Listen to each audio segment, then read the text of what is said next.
السلام علیکم ورحمۃ اللہ وبرکاتہ۔ آج انشاءاللہ تعالی سورۃ بنی اسرائیل یا سورۃ الاسراء اور ایک نام ہے سورہ سبحان پڑھیں گے، اور اس میں معجزہ مصطفیٰ کریم صلی اللہ علیہ وسلم کو بھی پڑھیں گے اور اپنے ایمانوں کو تازہ کریں گے۔ سورہ بنی اسرائیل، اس کے 12 رکوع، 121 آیات، 533 کلمات، 346 حروف ہیں، اور سفر معراج کے بعد اس کا نزول ہوا۔ مکی سورہ مبارکہ ہے، ہجرت سے 1 سال پہلے نبوت کے 10ویں سال اس کا نزول ہوتا ہے۔ تو اپنے کریم آقا پر بہت ہی محبتوں کے ساتھ درود و سلام نہ بھیج لیں پہلے؟ پڑھیے میرے ساتھ، اللہم صلی علی سیدنا و مولانا محمد وعلی آلہ و اصحابہ و بارک وسلم۔ حضرت قتادہ فرماتے ہیں کہ یہ سورہ مبارکہ وَإِن كَادُوا لَيَفْتِنُونَكَ سے لے کے نصیرہ تک، یعنی 8 آیتوں کے علاوہ مکہ مکرمہ میں نازل ہوئی۔ تو جیسے میں نے آپ کو بتایا کہ اس کے 3 نام ہیں۔ سورہ اسراء اس کے لیے کہتے ہیں کہ اسراء کا معنی ہوتا ہے رات کو جانا، رات کو لے کر چلنے اور رات کو سفر کرنے کو کہا جاتا ہے اسراء۔ اور اس سورہ مبارکہ کی پہلی آیت میں تاجدار ختم رسالت کے رات کے مختصر حصے میں مکہ مکرمہ سے بیت المقدس جانے کا ذکر ہے۔ اسی مناسبت سے اس سے سورہ اسراء کہا جاتا ہے۔ سورہ سبحان بھی کہتے ہیں، سبحان کا معنی پاک ہونا، اور اس سورت کی ابتدا لفظ سبحان سے کی گئی۔ اس کی مزید وضاحت انشاءاللہ جب ورڈ میننگ کریں گے تو کریں گے۔ سورہ بنی اسرائیل، بنی اسرائیل، اسرائیل کا معنی ہوتا ہے اللہ کا بندہ، اور یہ حضرت یعقوب علیہ السلام کا لقب ہے، اور آپ کی اولاد کو بنی اسرائیل کہتے ہیں، چونکہ اس سورہ مبارکہ میں ان کی اولاد کے یعنی بنی اسرائیل کے عروج و زوال اور عزت و ذلت کے سارے احوال بھی بیان کیے گئے ہیں، اتنی دوسری صورتوں میں بیان نہیں کیے گئے۔ اسی مناسبت سے اس کو کہا جاتا ہے سورہ بنی اسرائیل، اور اسی نام سے زیادہ مشہور ہے۔ حضرت عبداللہ بن مسعود رضی اللہ تعالی عنہ فرماتے ہیں کہ سورہ بنی اسرائیل اور سورہ کہف اور سورہ مریم فصاحت اور بلاغت میں انتہائی کمال کو پہنچی ہوئی ہیں، اور ایک عرصہ ہوا کہ میں نے انہیں زبانی یاد کر لیا تھا۔ اور پھر حضرت عائشہ صدیقہ رضی اللہ تعالی عنہا فرماتی ہیں کہ رسول اللہ صلی اللہ علیہ وسلم اس وقت تک اپنے بستر پر نیند نہیں فرماتے تھے جب تک سورہ بنی اسرائیل اور سورہ زمر کی تلاوت نہ کر لیں۔ باقاعدہ ابتدا کرتے ہیں، اعوذ باللہ من الشیطان الرجیم، بسم اللہ الرحمن الرحیم۔ سبحان پاک ہے، سین با ہا اس کا روٹ ورڈ ہے، جیسے سبحان غفران کی طرح مصدر ہے، عثمان کی طرح مصدر ہے، اور سین با ہا اس کا روٹ ورڈ ہے۔ سباحہ کا معنی ہوتا ہے پانی میں سرعت سے یا تیزی سے تیرنا، اور مجازن سیاروں کے اپنے مدار میں گردش کرنے کو بھی کہتے ہیں، جیسے قرآن کریم میں سورہ یاسین کے اندر ہم لوگوں نے پڑھا وَكُلٌّ فِي فَلَكٍ يَسْبَحُونَ، اور ہر ایک اپنے مدار میں تیر ہے، مراد کیا ہے، یعنی گردش کر رہے۔ اور اگر سبح یسبح تسبیحن کا اگر مصدر یہ لیا جائے تو ان اوصاف سے اللہ کے پاک ہونے کو بیان کرنا جو اس کی شان کے لائق نہیں، اور اصل معنی یہ ہوا کہ اللہ تعالیٰ کی عبادت کو بہت تیزی اور سرعت کے ساتھ انجام دینا۔ اور تسبیح کا لفظ آپ جانتے ہیں اس میں تمام عبادات ساری، خواہ اس کا تعلق فعلی ہو، زبانی ہو، نیت ہو، ساری اس میں شامل ہیں۔ اس آیت مبارکہ میں بھی یہ لفظ تنزیہ کے لیے، یعنی اللہ تعالیٰ اس نقص سے پاک ہے کہ وہ رات کے ایک لمحہ میں اتنی عظیم سیر نہ کرا سکے، یعنی وہ کرا سکتا ہے، کیونکہ سورت پیچھے ہم پڑھ کے آ چکے تیزی کے ساتھ جب اللہ بلائے تو آپ تو کیا آپ آتے ہیں؟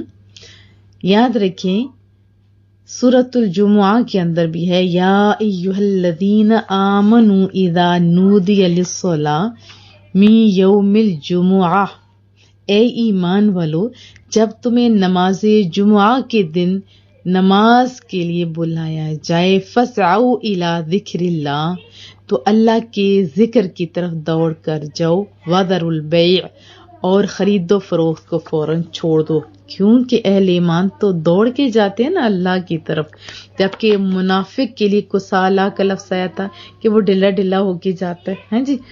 تو بہرحال تسبیح کا جو لفظ ہے نا قرآن مجید پڑھنے پہ بھی آتا ہے، اور اس کے علاوہ احادیث کے اندر بھی نور کے معنی میں استعمال ہوا ہے۔ حضرت طلحہ بیان کرتے ہیں کہ میں نے رسول اللہ سے سبحان اللہ کی جب تفسیر پوچھی تو آپ نے فرمایا کہ ہر بری چیز سے اللہ تعالیٰ کی تنزیہ بیان کرنا، یعنی اللہ تعالیٰ کی تعریف کرنا، توصیف کرنا، ہر نقص سے پاک گردانا۔ اور سبحان اللہ کہنے کی فضیلت پہلے سنا دوں۔ حضرت ابو ہریرہ رضی اللہ تعالیٰ عنہ بیان کرتے ہیں کہ جس شخص نے ایک دن میں 100 مرتبہ پڑھا یعنی سبحان اللہ و بحمدی، تو اس کے گناہ مٹا دیے جاتے ہیں، خواہ اس کے گناہ سمندر کے جھاگ سے بھی زیادہ ہوں۔ صحیح بخاری اور سنن ماجہ وغیرہ میں بھی ہے۔ حضرت ابو ذر بیان کرتے ہیں رضی اللہ تعالیٰ عنہ کہ میں نے عرض کیا محبوبہ آپ پر میرے والدین قربان، اللہ تعالیٰ کو کون سا کلام سب سے زیادہ محبوب ہے؟ فرمایا وہ کلام جس کو اللہ تعالیٰ نے فرشتوں کے لیے پسند فرما لیا، جیسے سبحان ربی و بحمدی، سبحان ربی و بحمدی۔ پھر حضرت جابر سے مروی رسول اللہ کا فرمان کہ جس نے سبحان اللہ العظیم کہا اس کے لیے جنت میں کھجور کا ایک درخت لگا دیا جاتا ہے۔ المستدرک کے اندر یہ ہے، ہمیں تو بیج لگانا، زمین سیٹ کرنا اور پھر لگاتے ہیں، پھر بھی بڑے دیر کے بعد اگتا ہے، پھر پھل آہستہ آہستہ آتا ہے۔ اب دیکھیے جنت میں فوراً لگ جاتے ہیں سبحان اللہ العظیم کہنے سے، ہے نا ہم لوگ لکی۔ اور محبوب کا فرمانے کہ 2 کلمے زبان پر ہلکے ہیں، میزان میں بھاری کون سے؟ اللہ کے نزدیک بتائیے سبحان اللہ و بحمدہ، سبحان اللہ العظیم۔ صحیح بخاری میں تو کتنا ٹائم لگا؟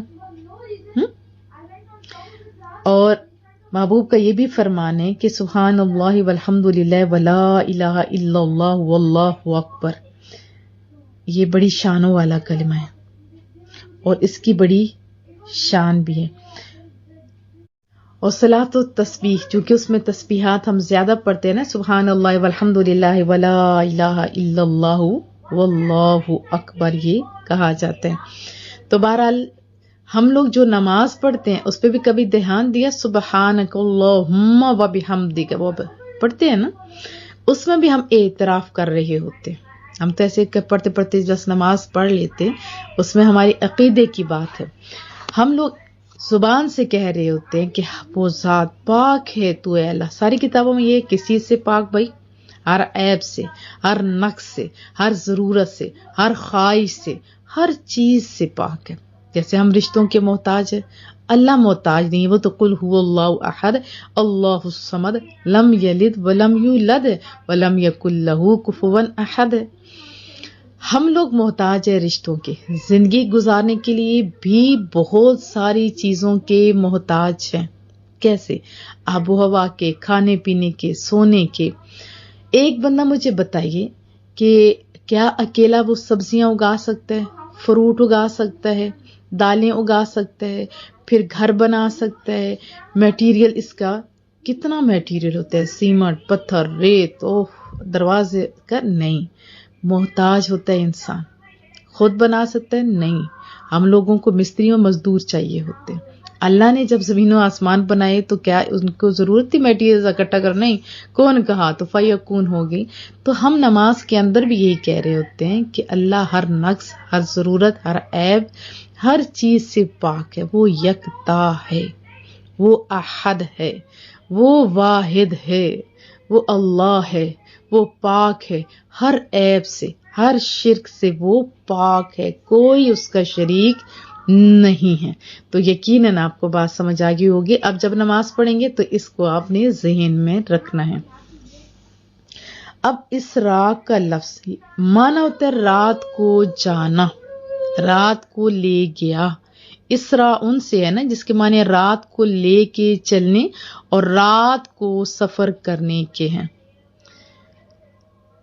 بعبدہ اپنے بندے کو، اور یاد رکھیں کہ حضرت لوط کو بھی اللہ تعالیٰ نے فرمایا تھا فَأَسْرِ بِأَهْلِكَ، اپنے جو گھر والے ہیں رات میں ان کو لے کر چلے جائیے۔ اب اس کی مزید تحقیق ہم وضاحت میں پڑھیں گے، ترجمہ پہلے کر لیتے ہیں۔ سبحان الذی اسری بعبدہ، ہر عیب سے پاک ہے وہ ذات جس نے سیر کرائی اپنے بندے کو لیلن رات میں، من المسجد الحرام مسجد حرام سے، الی تک یا طرف، مسجد الاقصی، اقصی کا معنی ہوتا ہے بہت دور، بہت بعید۔ اقصی مسجد اقصی چونکہ یہ مسجد عرب سے بہت دور ہے اس لیے باعتبار مخاطبین عرب سے اقصی کہا گیا۔ پاک ہے وہ ذات جس نے اپنے بندہ خاص کو رات کے قلیل حصہ میں مسجد حرام سے مسجد اقصی تک سیر کرائی۔ جب یہ واقعہ ہوا تھا، معجزہ ہوا تھا، اس ٹائم بھی امتحان تھا لوگوں کے لیے، آج بھی امتحان ہے لوگوں کے لیے۔ اور کچھ لوگ، زیادہ تعداد تو مانتی ہے کہ جسم اور روح کے ساتھ ہوئی ملاقات، لیکن کچھ آٹے میں نمک کے برابر کچھ ایسے بھی لوگ ہیں جو کہتے ہیں، ابھی تازی زیادہ آوازیں آنے لگی ہیں کہ یہ خواب میں ہوا، یہ روح کا ہوا۔ خواب میں ہوتا تو اتنا واویلا نہ ہوتا، اور اگر روح کا ہوتا، یہ ایک آیت دیکھیے، یہ تو بہت کچھ، اب عبدہ ہی کا لفظ آیا ہے، اسرا بروح عبدہ نہیں کہا۔ واضح طور پہ براق پہ سواری آپ دیکھیں، اور پھر انبیاء کی امامت، اور پھر لوگوں کا واویلا مچانا، اور پھر سورہ نجم کی آیت ما زاغ البصر وما طغى، نہ نظر ایک طرف مائل ہوئی اور نہ حد سے بڑی، اس میں بھی تو خواب کا کہیں تذکرہ نہیں ہے، بلکہ یہ ساری چیزیں بتاتی ہیں کہ یہ حالت بیداری کے اندر ہوا ہے۔ اور پھر حضرت ابوبکر صدیق نے جو تصدیق کی، اس کی جو فضیلت ہوئی، تو یہ ساری چیزیں بتاتی ہیں کہ حالت بیداری میں ہی اللہ سے ملاقات بھی ہوئی اور یہ سیر بھی ہوئی۔ یاد رکھیے کہ ہر دور میں یہ ایک امتحان ہے۔ پہلے تو تھے دو طبقے، ایک تو ماننے والا جیسے حضرت ابوبکر صدیق رضی اللہ تعالی عنہ اور ان جیسے بڑے بڑے اہل ایمان، اور دوسرے تھے بالکل انکاری۔ ابھی تین طبقے ہو گئے، ایک تو ہے ماننے والا، وہی شروع کے لوگوں کی طرح سچا پیار کرنے والا، رسول اللہ کے عاشق، اور دوسرا طبقہ ہے منکر، اور تیسرا طبقہ ایسا ہے کہ جو اس واقعہ معراج کو اس انداز سے بیان کرتے ہیں کہ اس میں اصل جان تک نہیں رہتی، ایسے ہی لگتا، بس ایسے ہی۔ میرے پاس بہت زیادہ تفاسیر تھی، میں نے جب پڑھا تو میں حیران ہو گئی کہ دوسروں کو خوش کرنے کے چکر میں ایسا اس کو پیش کیا گیا، دوسرے تو نہ کوئی ایمان لائے نہ انہوں نے مانا، بلکہ الٹا کیا ہوا کہ ان کتابوں کے اندر محفوظ ہو گیا، اور بہت سارے لوگ اس کی وجہ سے جب گمراہ ہوں گی تو لکھنے والوں کو کیا ثواب ملے گا؟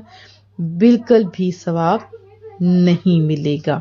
بہرحال کریم رب سے دعا ہے کہ اللہ پاک ہمیں سمجھنے کی توفیق عطا فرمائے۔ اس میں لفظ عبد آیا نا، عبد کہتے ہیں غلام کو، کس کو کہتے ہیں؟ غلام کو، اور قرآن کریم کے اندر بھی یہ لفظ بمعنی غلام بھی آیا، العبد بالعبد آیا ہے نا، اور سورۃ النحل کے اندر ہم تازہ پڑھ کے آ چکے ہیں جو مثال اللہ نے دی تھی کہ ایک مملوک غلام کی جس کو کسی چیز پر کوئی قدرت نہیں ہے، یاد آگے ہوگا۔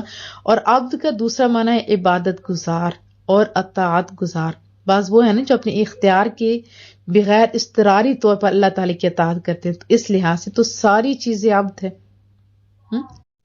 کل من فی السماوات والارض الا آتی الرحمن عبدا، تمام شخص جو آسمانوں اور زمین میں، یعنی تمام چیزیں جو بھی آسمانوں میں اور زمین میں ہیں، وہ رحمان کی عبادت کرنے والی ہیں، ہے نا، عبادت کرنے والی۔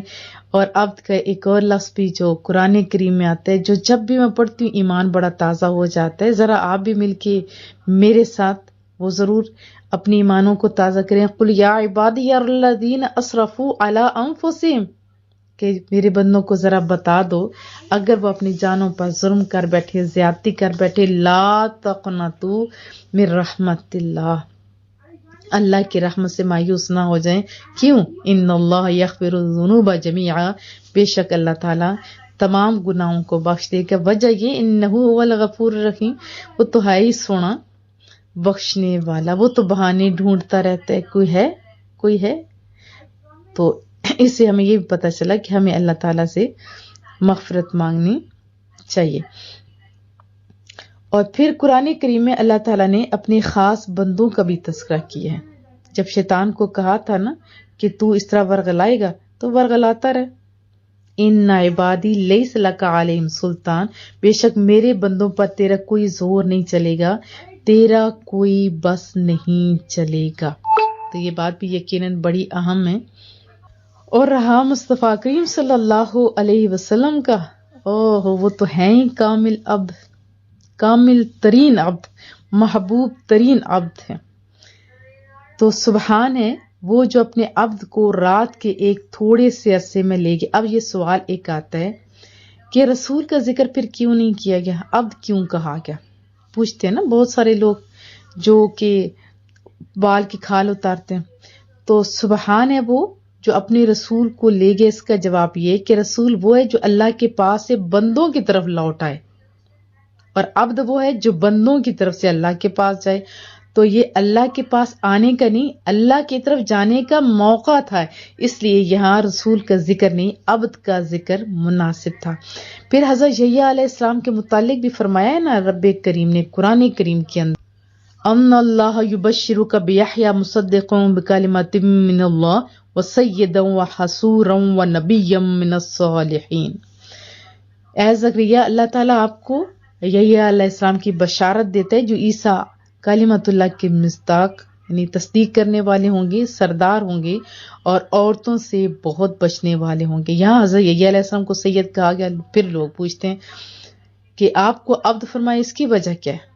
تو یاد رکھیں کہ سیادت، سلطنت اور مالکیت حقیقت میں اللہ تعالیٰ کی ہے۔ بندے کو اگر سید، مالک یا صاحب سلطنت کہا جائے تو یہ مجازن ہوتا ہے، ٹھیک ہے، اور بندے کی ایسی صفت جو اس کی حقیقی صفت ہو اور اللہ کی نہ وہ ہو، وہ صرف اور صرف عبدیت میں ہے۔ تو اللہ تعالیٰ نے یہ چاہا کہ اپنے محبوب کا ذکر حقیقی وصف کے ساتھ کرے، مجازن اور مستعار وصف کے ساتھ نہ ہو، کیونکہ فضیلت حقیقی وصف میں نا، مجازن اور مستعار وصف میں تو نہیں ہے۔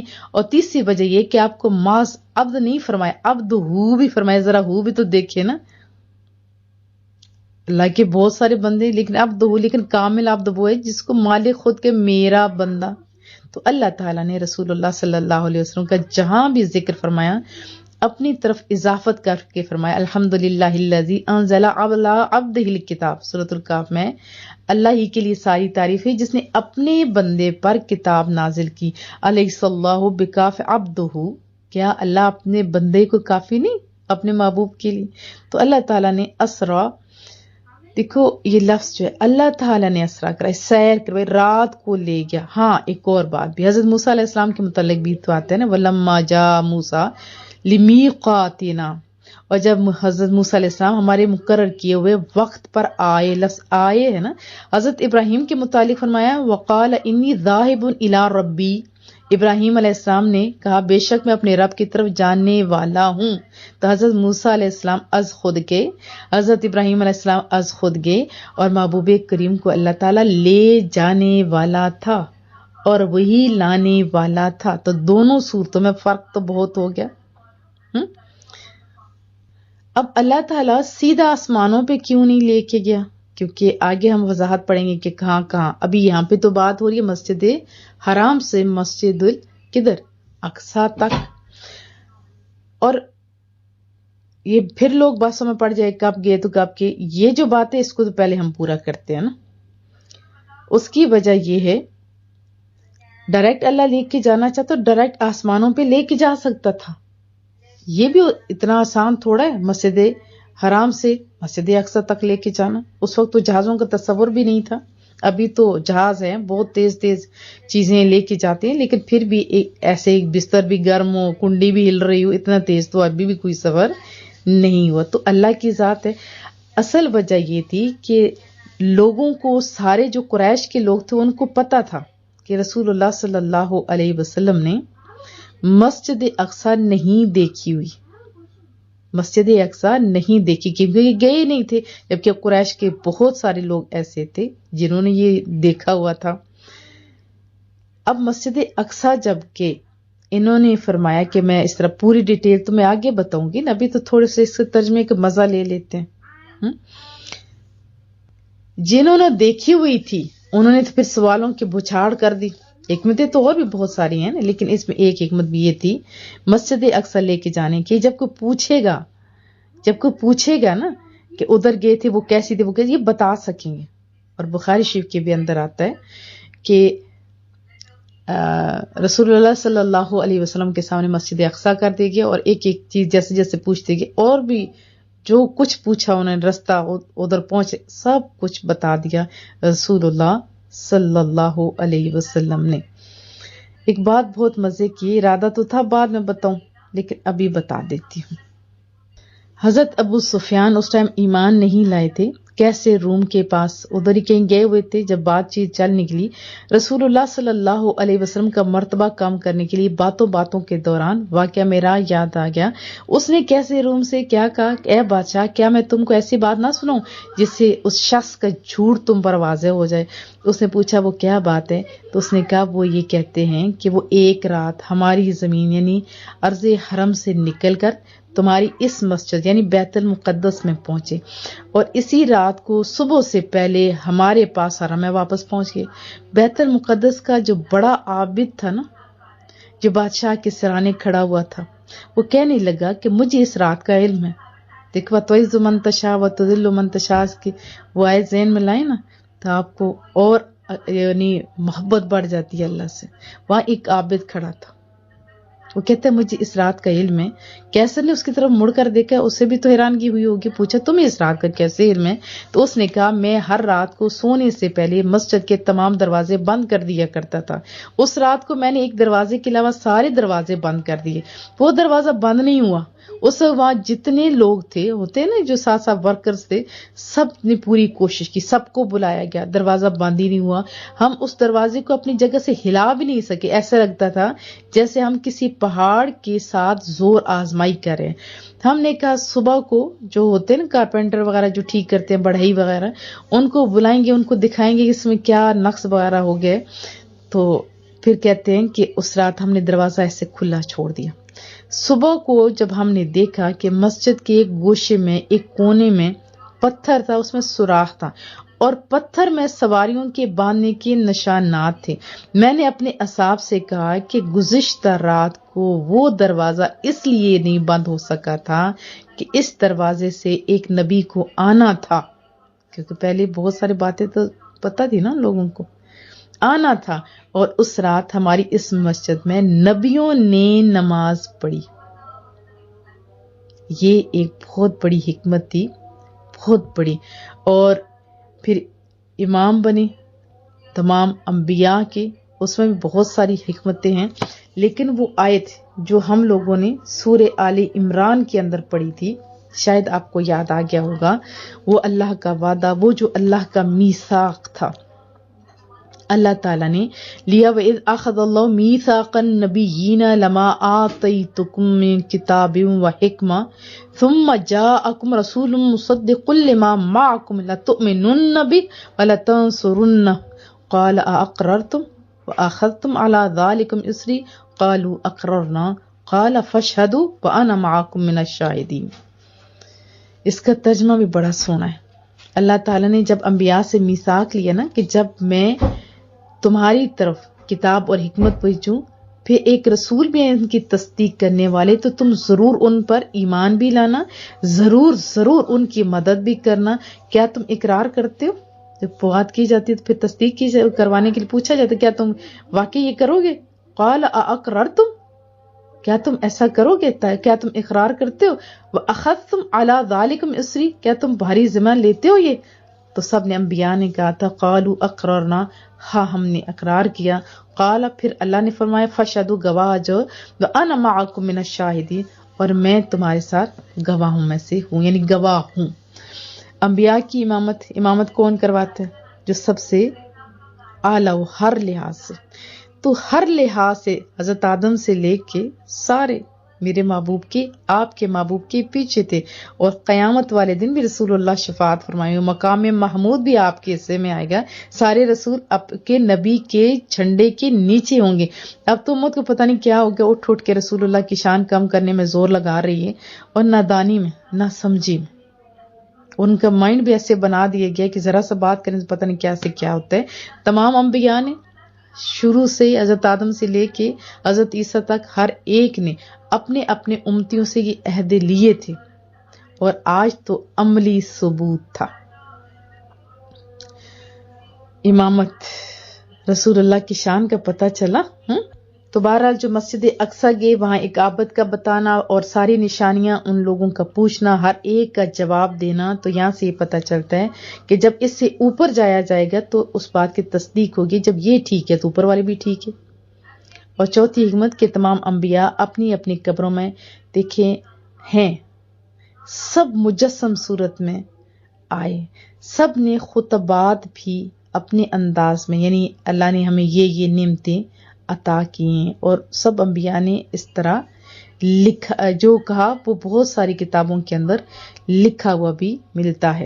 اور مسجد اقصیٰ اس کی بڑی شان ہے، تمام انبیاء سابقین کی عبادت گاہ ہے، ان کا قبلہ ہے، اس میں بکثرت، اور جو یہ تو ان کا ہے، بکثرت دریا بھی ہیں، درخت بھی ہیں، اور بہت بھی اس کی ارد گرد کی جگہ ہے نا، دنیاوی لحاظ سے بھی اس کی بڑی اہمیت ہے۔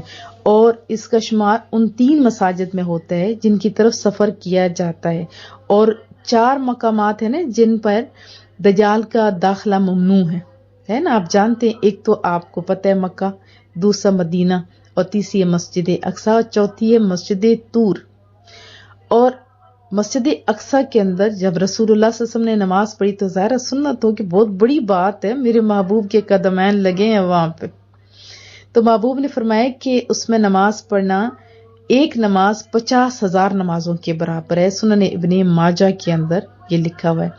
پھر محبوب کریم نے ان کی جو باندھی تھی حضرت میمونہ سے روایت ہے، انہوں نے کہا کہ یا نبی اللہ ہمیں بیت المقدس کے بارے میں بتائیے، تو آپ نے فرمایا اس جگہ حشر نشر ہوگا وغیرہ، پھر اس جگہ آ کر نماز پڑھو، کیونکہ اس جگہ ایک نماز پڑھنے کا اجر 1000 نمازوں کے برابر ہے۔ بعض ازواج نے بھی کہا کہ اگر وہاں نہ جا سکے محبوبہ تو کوئی نہ اتنی طاقت رکھتا ہو، تو آپ نے فرمایا جب تم میں سے کوئی وہاں حاضر ہو سکے تو وہاں کسی یعنی زیتون کا تیل اس کے ہاتھوں بھیج دے، جس سے وہاں چراغ جلایا جائے۔ اس مسجد میں چراغ جلانے کا اجر بھی وہاں نماز پڑھنے کے برابر ہے۔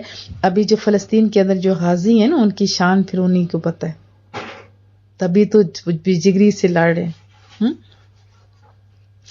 اور مسجد اقصیٰ وہ دوسری مسجد ہے جس کو روئے زمین پر بنایا گیا۔ حضرت ابو ذر بیان کرتے ہیں میں نے پوچھا محبوبہ زمین میں سب سے پہلے کون سی مسجد تھی؟ آپ نے فرمایا مسجد الحرام۔ میں نے پوچھا پھر؟ آپ نے فرمایا مسجد الاقصیٰ۔ میں نے پوچھا ان کے درمیان مدت؟ آپ نے فرمایا 40 سال تھی۔ تو حضرت ابراہیم نے کعبہ کو تعمیر کیا اور حضرت یعقوب نے مسجد اقصیٰ کو تعمیر کیا۔ یہ تھوڑی اضافی باتیں تھی جو میں نے چاہا آپ سے شیئر کر لوں۔ پھر مسجد اقصیٰ میں رسول اللہ صلی اللہ علیہ وسلم نے 2 نفل، پہلے میں سورہ یا الکافرون اور دوسرے میں سورہ اخلاص پڑھی، اور میں بھی کوشش ہوتی ہے کہ پڑھوں، اور 3 صفحے مرسلین کی تھی، اور فرشتوں نے بھی ان کے ساتھ نماز پڑھی۔ پھر ترجمے کی طرف آ جاتے ہیں۔ الذی جس کا بار رکھنا ہم نے بابرکت کر دیا، حولہ گرد و نواح ماحول، نوریہ تاکہ ہم دکھائیں اسے، من آیاتنا اپنی قدرت کی نشانیاں، لنوریہ تاکہ ہم دکھائیں کس سے؟ اس سے اپنے بندہ خاص کو۔ ہر عیب سے پاک ہے وہ ذات جس نے اپنے بندے کو رات کے قلیل حصہ میں مسجد حرام سے مسجد اقصیٰ تک جو ہے وہ سیر کرائی. پھر اللہ تعالیٰ فرماتے ہیں ہم نے اس مسجد اقصی جس کے گرد و نواح کو بابرکت بنا دیا تاکہ ہم اپنے بندے کو اپنی قدرت کی نشانیاں دکھائیں. انہ بے شک وہ السمیع البصیر بہت زیادہ وہی ہے سب کچھ سننے والا سب کچھ دیکھنے والا. ذرا جو کچھ رسول اللہ صلی اللہ علیہ وسلم کے ساتھ ہو رہا تھا وہ سب کچھ دیکھنے والا تو ہے نا آپ کا میرا رب.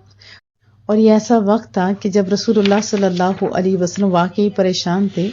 آپ جانتے ہیں کہ بہت زیادہ مکہ طائف ہر ایک جگہ جہاں جہاں جس کا ہاتھ پڑا اس نے بہت پریشان کیا رسول اللہ صلی اللہ علیہ وسلم کی ذات اقدس کو. لیکن گھر میں چچا جان موجود تھے اور پھر ان کی بیوی موجود تھی جو تسلیاں دیتی اور ہوتے کوئی نہ کوئی سہارا بڑا مانا رکھتے ہیں.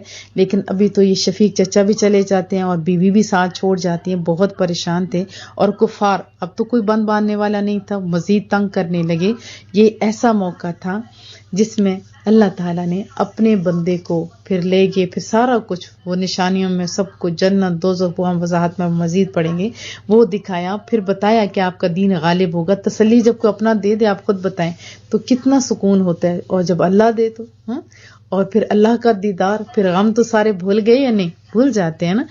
یہاں سے چند باتیں ہم اپنا بھی دیکھ لیتے ہیں کہ اگر کوئی پریشان ہو تو کیا چاہیے کہ اس کا ماحول تھوڑا چینج کر دیا جائے کسی اچھے انسان کی طرف لے جایا جائے. نہیں تو کیا اللہ کی زمین بڑی وسیع ہے بڑی خوبصورت خوبصورت جگہ ہیں مینٹلی ریلیکسیشن بھی دی جائے.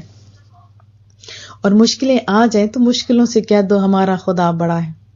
تو مشکلیں آتی ہیں بندے کو بلندی کی طرف لے جانے کے لیے گھبرا کے نیچے گرانے کے لیے. صرف گرتے وہ ہوتے ہیں جو چھوٹے لوگ ہوتے ہیں بلندی پہ وہی جاتے ہیں جن کے پر بڑے ہوتے ہیں.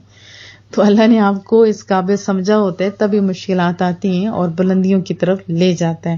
اور مزہ بھی تب آتا ہے بلندیوں پہ کہ جب بندہ ان چیزوں سے گزر کے جاتا ہے پھر بندے کو غم یاد آتے ہیں پھر بندہ شکر بھی کرتا ہے. پارہ رسول اللہ صلی اللہ علیہ وسلم ایک روایت میں آتا ہے کہ ہر آسمان میں 2 رکعت نماز پڑھی اور وہاں کے فرشتوں کی امامت فرمائی. رات کو جانا آسمان کی طرف عروج رات کے ایک حصے میں ہوا. وہ حصہ کتنی دیر پر مشتمل تھا اس کو ہم لوگ چھوڑ دیتے ہیں. بس اتنا ہی سمجھے جب رسول اللہ نے فرمایا کہ بستر ابھی گرم تھا اور امامہ جہاں سے اتارا اس کو درخت کی شاخیں جہاں سے ٹکرائیں وہ ابھی تک ہل رہی تھی. پہلے بیت المقدس لے جایا گیا پھر آسمان کی طرف عروج کرایا گیا.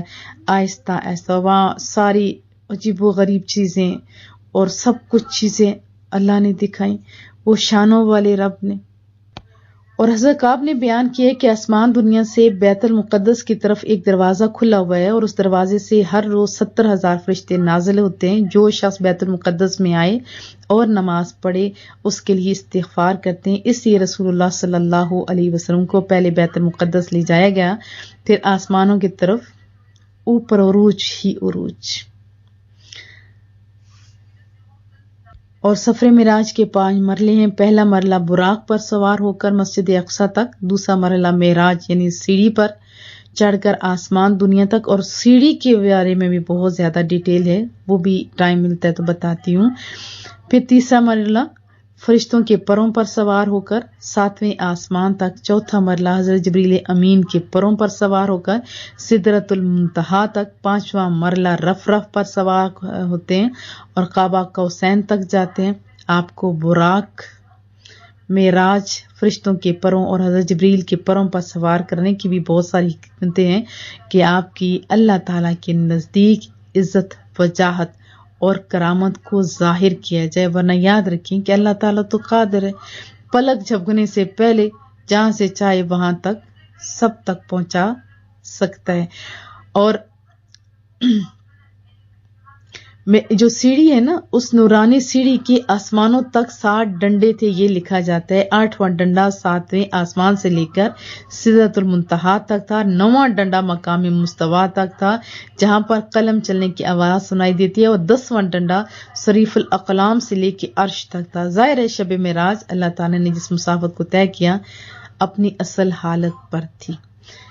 اب دیکھیں رب چاہے تو یہ سب کچھ کہہ سکتا تھا لیکن یہاں شانیں بتائی گئی اتنی الگ الگ چیزوں پہ.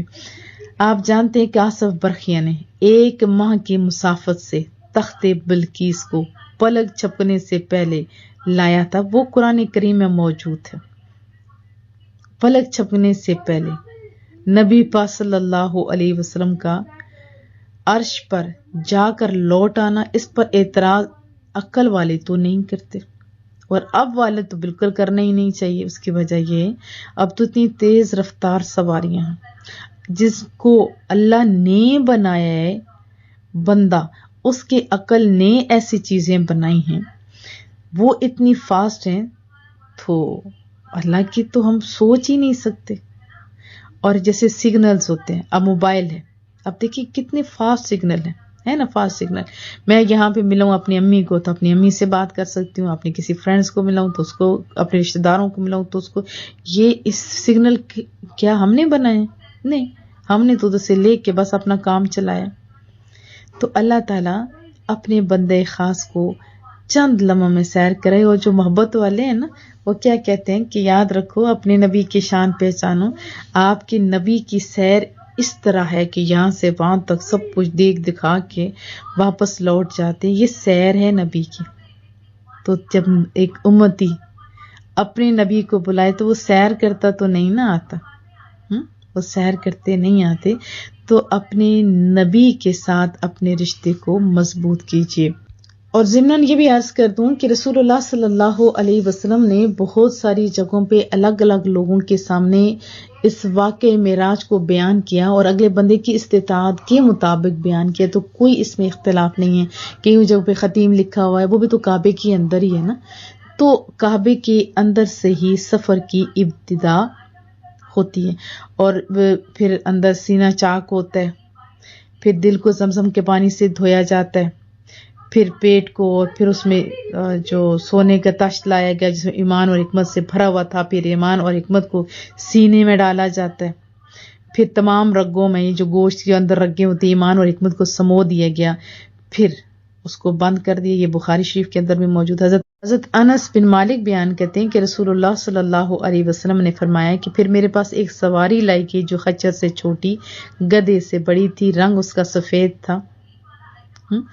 تو حضرت انس نے کہا کہ جب پوچھا ہوگا تو بتایا کہ اس کی اتنا تیز قدم تھا جہاں تک نظر چاہتی تھی، اور جبریل مجھے لے کر چلے گئے۔ یہ بخاری شریف کی حدیث طیبہ ہے۔ حضرت انس بن مالک مزید فرماتے ہیں کہ رسول اللہ صلی اللہ علیہ وسلم نے فرمایا جس رات مجھے معراج کرائی گئی، میرا حضرت موسیٰ پر کثیب الاحمر کے پاس سے گزر ہوا، اس وقت وہ اپنے قبر میں کھڑے ہوئے نماز پڑھ رہے تھے، بحوالہ صحیح مسلم۔ یہ بھی تو شان ہے انبیاء کی، ادھر قبر میں، مسجد میں جاتے ہیں تو آگے وہ اپنی طاقت سے جا رہے تھے، اور پھر چھٹے آسمان پہ جاتے ہیں تو اوپر سارے آسمانوں پہ جب ہوتے ہیں وہاں بھی ملاقات ہوتی ہے۔ پھر محبوب فرماتے ہیں کہ میں اور جبریل امین معراج پر چڑھے تو حتیٰ کہ ہماری ملاقات آسمان دنیا کے فرشتے سے ہوئی، اس کا نام اسماعیل تھا، اس کے ماتحت 70,000 فرشتے تھے، اور ان میں سے ہر فرشتے کے ماتحت 1,00,000 فرشتے تھے۔ سورہ مدثر کے اندر ہے نا، آپ کے رب کے لشکروں کو صرف وہی اللہ ہی جانتا ہے۔ پھر جبریل امین نے آسمان کا دروازہ کھلوایا گیا، کہا گیا یہ کون ہے؟ کہا جبریل۔ پوچھا کیا تمہارے ساتھ کون ہے؟ کہا رسول اللہ صلی اللہ علیہ وسلم محمد ہے۔ پوچھا گیا کیا انہیں بلایا گیا ہے؟ ہاں۔ آپ نے فرمایا پھر میں نے حضرت آدم کو ان کی صورت میں دیکھا جس میں انہیں بنایا گیا تھا۔ اس پر جب ان کی اولاد میں سے مومنین کی روحیں بھی پیش کی جاتی تو فرماتے یہ پاکیزہ روح ہیں، اس کو علیین میں لے جاؤ، اور جب ان پر ان کے اولاد میں سے کفار کی روحیں پیش کی جاتی تو فرماتے ہیں یہ خبیث روحیں، ان کو سجین میں لے جاؤ۔ ابھی میں کچھ ہی چلا ہوں گا کہ میں نے دیکھا کہ دسترخوان بچھے ہوئے ہیں، ان پر نہایت نفیس بھنا ہوا گوشت رکھا ہوا ہے، دوسری جانب اور کھانے وغیرہ بھی رکھے ہوئے ہیں جن پر بہت بدبو اور سڑا ہوا گوشت رکھا ہوا ہے۔ کچھ لوگ ایسے ہیں جو عمدہ گوشت کے تو پاس نہیں جاتے اور سڑا ہوا بدبودار گوشت کھاتے ہیں۔ تو میں نے کہا جبریل امین یہ کون لوگ ہیں؟ کہا یہ آپ کی امت کے وہ لوگ ہیں جو حلال کو چھوڑ کر حرام کے پاس جاتے ہیں۔ پھر میں کچھ آگے چلا تو کچھ اور لوگوں کو دیکھا، ان کی پیٹ کوٹھڑیوں کی طرح ہیں، ان میں سے جب بھی کوئی اٹھتا تو گر جاتا اور کہتا اے اللہ قیامت کو قائم نہ کرنا، ان کو فرعونی جانور روند رہے تھے، وہ اللہ تعالیٰ سے فریاد کر رہے تھے۔ میں نے کہا جبریل امین یہ کون لوگ ہیں؟ کہا یہ آپ کی امت میں سے سود کھانے والے لوگ ہیں، یہ قیامت کے دن اس طرح اٹھیں گے جس طرح آسیب زدہ شخص اٹھتا ہے۔ پھر میں کچھ آگے چلا تو ایسے لوگوں کو دیکھا جن کے ہونٹ اونٹوں کے ہونٹوں کی طرح تھے، ان کے منہ کھول کر ان میں پتھر ڈالے جاتے، پھر وہ پتھر ان کے نچلے دھڑ سے نکل جاتے۔ میں نے ان کو اللہ تعالیٰ سے فریاد کرتے ہوئے سنا۔ میں نے کہا جبریل امین یہ کون لوگ ہیں؟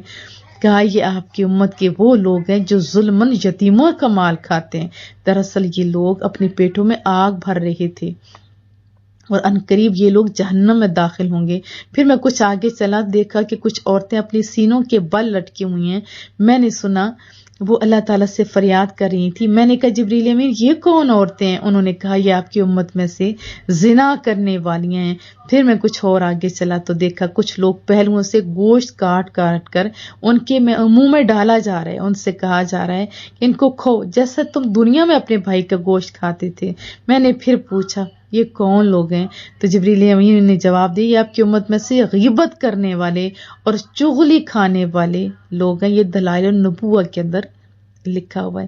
تو ذرا اپنا محاسبہ نہ کر لیں، محاسبہ کر لیتے کہ اگر ان میں سے کوئی ایک برائی بھی ہمارے اندر پائی جاتی ہے نا تو اس کو چھوڑ دیا جائے۔ امام بہقی روایت کرتے ہیں، حضرت ابو ہریرہ راوی ہیں کہ رسول اللہ صلی اللہ علیہ وسلم نے سبحان الذی اسری بعبدہ کی تفسیر میں فرمایا کہ میرے پاس ایک گھوڑا لایا گیا اور اس پر مجھ کو سوار کرایا گیا۔ آپ نے فرمایا اس کا قدم انتہائی بصر پر تھا۔ آپ روانہ ہوئے اور آپ کے ساتھ حضرت جبریل بھی چلے۔ آپ ایک ایسی قوم کے پاس پہنچے جو ایک دن فصل بوتی تھی، دوسرے دن وہ فصل کاٹ لیتی۔ جس قدر وہ فصل کاٹتے تھے اتنی فصل بڑھ جاتی۔ آپ نے کہا جبریل یہ کون لوگ ہیں؟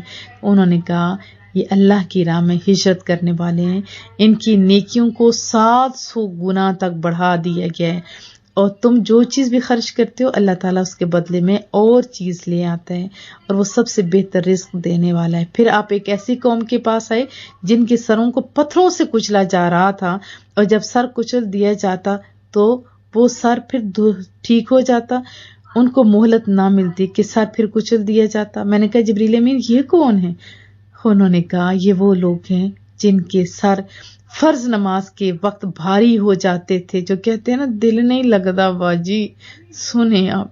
پھر ایک ایسی قوم کے پاس گئے جن کے آگے اور پیچھے کپڑے کی دھجیاں تھیں، اور وہ جہنم کے کانٹے دار درخت زقوم کو جانوروں کی طرح ایسے ہوتے چرچک کھا رہے تھے، اور جہنم کے پتھر اور انگارے کھا رہے تھے۔ میں نے کہا جبریل امین یہ کون لوگ ہیں؟ انہوں نے کہا یہ وہ لوگ ہیں جو اپنے مالوں کو زکوٰۃ دے کر پاک نہیں کرتے تھے، تو اللہ تعالیٰ نے ان پر بالکل ظلم نہیں کیا، اور نہ اللہ تعالیٰ اپنے بندوں پر ظلم کرتا ہے۔ پھر آپ ایک ایسی قوم کے پاس آئے جن کے سامنے دیگچوں میں پاکیزہ گوشت پکا رکھا تھا، اور دوسری جانب سڑا ہوا خبیث گوشت تھا۔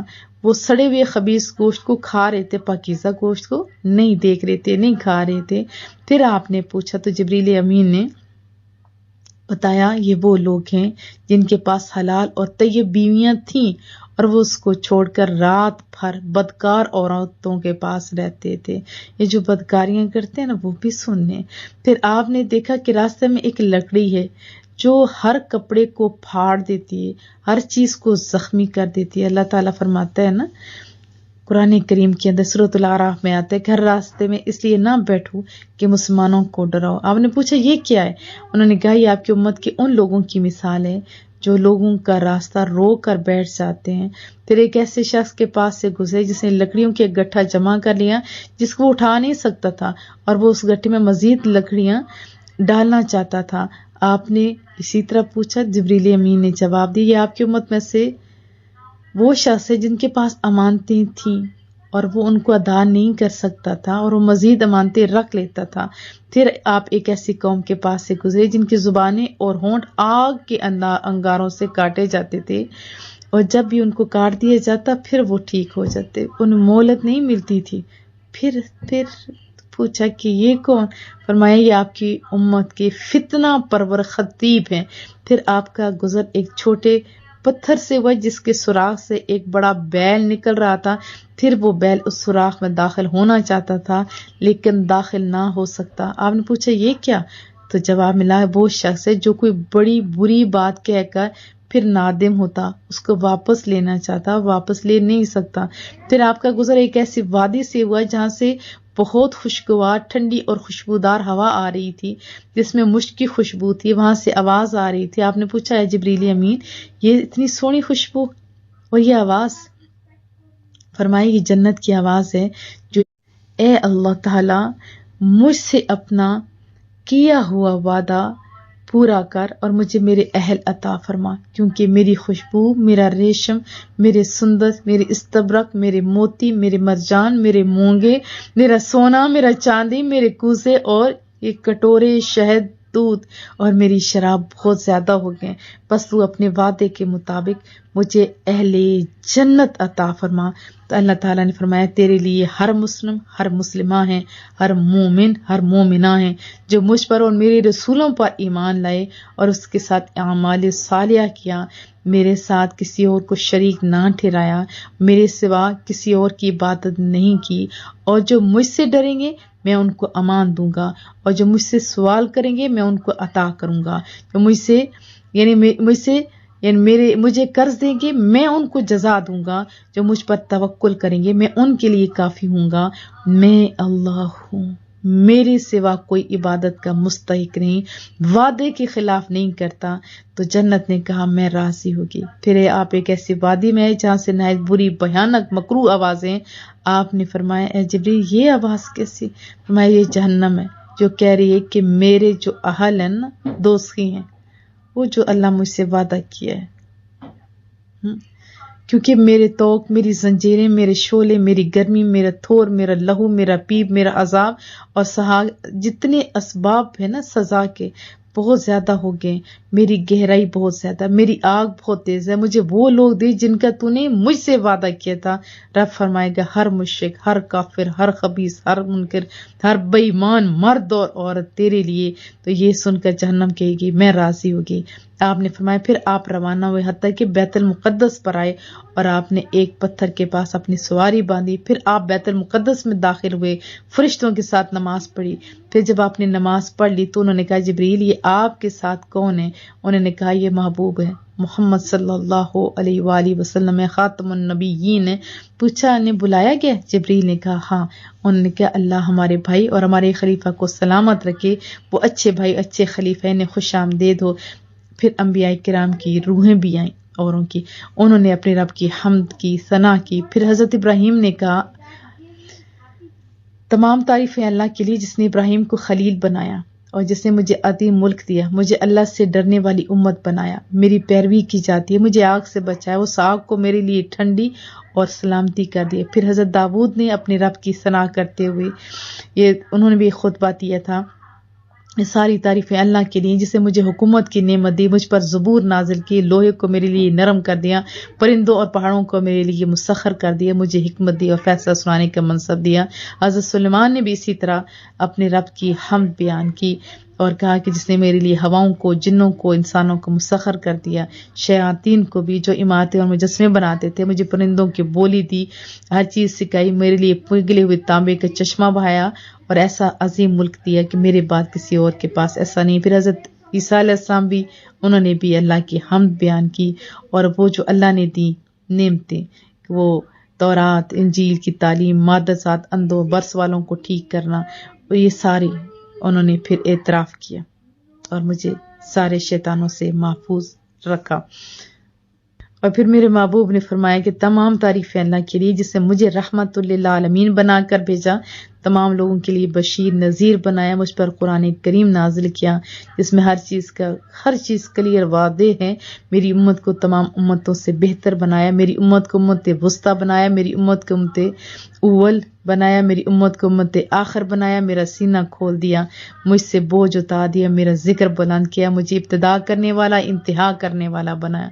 حضرت ابراہیم علیہ السلام نے کھڑے ہو کر فرمایا یعنی انہی فضائل کی وجہ سے تم سب پر محمد صلی اللہ علیہ وسلم کو فضیلت دی کہ اس کے بعد نبی صلی اللہ علیہ وسلم نے تمام نبیوں کو نماز پڑھائی تھی. امام بہقی نے اس روایت میں کچھ دیکھو مختلف جو روایات میں تھوڑا اوپر نیچے ہوا ہے، یہ میں آپ کو اس لیے بتا رہی ہوں کہ مجھے اتنی یہ انٹرسٹنگ باتیں لگی نا کہ دیکھو ہماری نبی کی شان تو دیکھو، شان تو دیکھو. بہرحال محبوب کے کریم نے فرمایا کہ جبرائیل مجھے لے کر آسمان دنیا پہ پہنچے تو جبرائیل امین نے آسمان کا دروازہ کھولایا، پوچھا کون ہے؟ تو کہا جبرائیل. پھر آسمانوں سے فرشتوں نے پوچھا تمہارے ساتھ کون ہے؟ محمد صلی اللہ علیہ وسلم. وہ بلائے گئے، جبرائیل نے جواب دیا ہاں. پھر انہیں بھی خوش آمدید کہا. تو پہلا جو آپ کو پتہ ہے آسمان کے اوپر حضرت آدم علیہ السلام ملے تھے، یہ آپ کے باپ ہیں ایسے بتایا جبرائیل امین نے، تعارف کروایا. تو رسول اللہ صلی اللہ علیہ وسلم فرماتے ہیں میں نے سلام کیا، انہوں نے سلام کا جواب دیا اور کہا کہ صالح بیٹے صالح نبی کو خوش آمدید. پھر جبرائیل امین پھر اوپر جاتے ہیں دوسرے آسمان پر. اب دوسرے آسمان پہ بھی یہ سوال و جواب ہوتے ہیں اور وہاں بھی اچھے طریقے سے خوش آمدید کہا جاتا ہے. وہاں پہ حضرت یحییٰ علیہ السلام حضرت عیسیٰ علیہ السلام سے ملاقات ہوتی ہے اور وہ دونوں آپ جانتے ہیں آپس میں کزن ہیں، خالہ زاد ہیں. تو جبرائیل امین نے کہا یہ یحییٰ ہیں، یہ عیسیٰ علیہ السلام ہیں، آپ انہیں سلام کیجئے. وہ فرماتے میں نے انہیں سلام کیا، ان دونوں نے سلام کا جواب دیا اور کہا خوش آمدید اخ صالح اور نبی صالح. پھر تیسرے آسمان پر یہی سوال و جواب ہوتے ہیں. تو انہوں نے بھی بڑے اچھے انداز میں خوش آمدید کہا. وہ کون تھے؟ حضرت یوسف علیہ السلام. پھر حضرت یوسف علیہ السلام کی طرف حضرت جبرائیل نے بتایا کہ یہ یوسف علیہ السلام ہے. پھر محبوب نے انہیں سلام کیا. تو یہ اس طرح سٹیپ وائز اوپر جا رہے ہیں آپ کے میرے محبوب. کتنا مزہ آ رہا ہے سننے میں بھی. پھر اس کے بعد جبرائیل امین اوپر لے کے جاتے ہیں. پھر حضرت ادریس علیہ السلام سے ملاقات ہوتی اسی طرح سوال و جواب کے بعد. پھر پانچویں آسمان پہ پہنچتے ہیں، دروازہ کھلتا ہے تو وہاں پہ بھی ایک نبی ہوتے ہیں. کون ہوتے ہیں بتائیے؟ وہاں حضرت ہارون علیہ السلام ہوتے ہیں. تو اسی طرح حضرت ہارون علیہ السلام سے سلام دعا آپ کے میرے کریم آقا کا ہوتا ہے. پھر اوپر چلا ایسے دروازہ کھلتا ہے، اسی طرح سوال و جواب ہوتے ہیں. پھر اس کے بعد وہاں جاتے ہیں تو حضرت موسیٰ علیہ السلام سے ملاقات ہوتی ہے. انہوں نے بھی اسی طرح سلام دعا اور بڑی محبتوں کا اظہار کیا. اور اس کے بعد پھر جب اسی طرح پہچان ہوتی ہے، دروازہ کھلتا ہے تو حضرت ابراہیم علیہ السلام ہوتے ہیں. بہت لمبا میں شارٹ کر رہی ہوں. حضرت ابراہیم علیہ السلام جو آپ کے جد امجد میں سے ہیں، تو بتایا کہ یہ آپ کے بابا ابراہیم علیہ السلام ہیں. ان کو سلام دیا گیا اور انہوں نے بڑے اچھے انداز میں ابن صالح اور نبی صالح کر کے خوش آمدید کا. پھر سدرۃ المنتہا تک چڑھایا گیا. سدرہ کے پھلوں کے بارے میں فرمایا کہ وہ بہت بڑے تھے، مٹکوں کی طرح پتے وغیرہ، ہاتھی کے کانوں کی طرح پتے تھے اور بہت بڑے. جبرائیل امین نے کہا یہ سدرۃ المنتہا ہے. وہاں 4 نہریں تھیں، 2 پوشیدہ 2 ظاہر تھی. میں نے پوچھا جبرائیل یہ نہریں کیسی ہیں؟ انہوں نے کہا ان میں جو پوشیدہ وہ تو جنت کی نہریں ہیں، جو ظاہر ہیں وہ نیل اور فرات کی ہیں. پھر بیت المعمور میرے سامنے ظاہر کیا گیا. اس کے بعد مجھے ایک برتن، اس میں شراب اور اس میں ایک دودھ تھا، ایک برتن شہد کا. تو میں نے دودھ کو جب لے لیا تو جبرائیل امین نے کہا یہ فطرت یعنی دین اسلام ہے، آپ کی امت اس پر قائم رہے گی.